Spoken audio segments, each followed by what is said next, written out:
So good day mga katiis, no? Magkakabit pala tayo ng panggilid, no? Stock na lang to ng Rusi.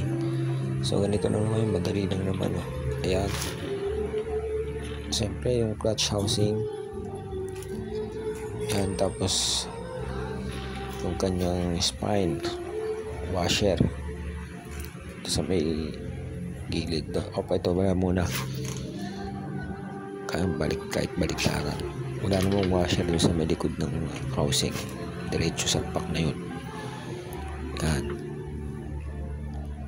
Lagay natin yung kanyang may washer dito yan eh. Eto, kahit baliktaran yan. So, yan. Sunod natin yung ating lining.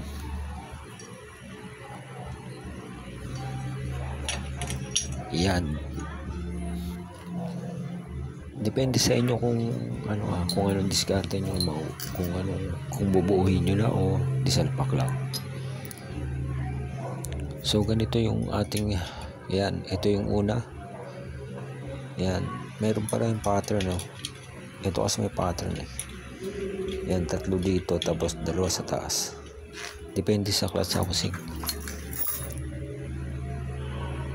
Ayan, yung matalas dahil paloob yung hatak niyan is nakaganyan. Yung matalas yung sa loob. Ayan. Yung hindi matalas sa ibabaw. Ayan. Ayan, para hindi mabilis maubos. So depende sa inyo na kung ano yung diskarte nyo, kung bubuin nyo na o paisa-isa na lang dito.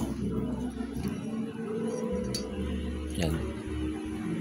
Doon kasi pareho eh.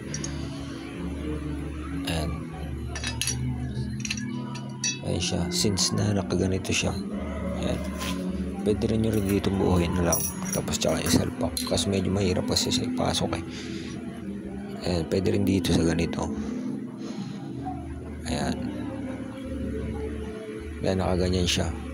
Yung matalas, pag ganito naman, paibabaw naman siya, yung matalas. Pag dito niya binuo. Yan o. Yan, salitan-litan lang yan. Napakadali lang naman yan. Basta kung saan yung pressure niya, ayan, ganyan yan o. Dun yung itatapat yung matalas. Sa ibabaw lagi yung yung hindi matalas. Ayan. Pwede nyo rin buuin niya ng doon nakakabit na doon, pero depende yan talaga sa inyo. Yan. Kasi pag ganito nyo kasi binuo siya, mahihirapan kayo ipasok agad. So yan, alternate lang naman to, ganun din kahit na mauna nyo, basta laging una yung kanyang lining bago yung plate. Ayan, sunod-sunod na yan. Ayan na siya. 5 pala yung kanyang lining na ito, no? Pati yung plate. Kaya medyo matigas talaga yung cambio, basta Rusi. Pero napakatibay naman. Yan siya kung kanya, no? Ayan, nabuha mo na siya. Ayan, pwede may salpak dito. Tsaka nyo ilagay yung nyo ilagay dyan. Ganyan siya. Ayan. Ayan. Pakyo kayo. So yun lang. May washer naman yan dyan. Pagkatapos nyan may washer. Yan. Yan lang siya kadali. May washer yan, no? Meron naman yan nakalagay na out. Yung washer niya out.